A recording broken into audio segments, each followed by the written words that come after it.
नमस्कार. नमस्कार. तर कशा पद्धतीने काय काय तुम्ही कोणकोणते औषधी दिले त्याच्याबद्दल जरा शेतकऱ्यांना माहिती द्या. रोप लावून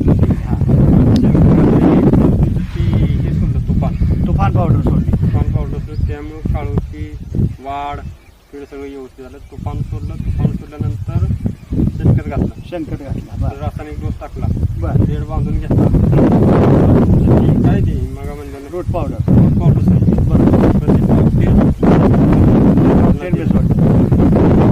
तुफान पावडरचा काय फायदा झाला असं तुम्हाला? फायदा काळोखी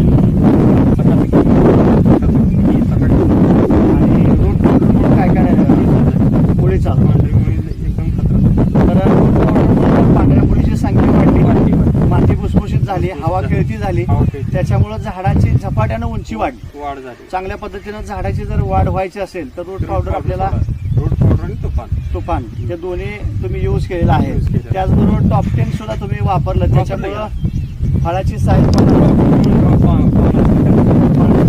वाढली, फळांची साईज वाढली, फळांची संख्या पण वाढलेली दिसते. कारण फुलकळीसाठी अत्यंत चांगल्या प्रकारचा रिझल्ट टॉप 10चा आहे. तर हे सगळे गुणधर्म आपल्या गुणवैशिष्ट्य या आपल्या प्रोडक्टचे आहेत. नवक्रांतीच्या माध्यमातून टॉप 10 असेल, रूट पावडर असेल किंवा तुफान पावडर असेल, याचा फायदा सर्वच शेतकऱ्यांना होतोय. चांगला होतो आणि आज शेतकऱ्यानं माझ्या अपेक्षा वापरावं. सर्व शेतकऱ्यांना ते सांगू इच्छितात की सर्व शेतकऱ्यांनी हे वापरायला पाहिजे.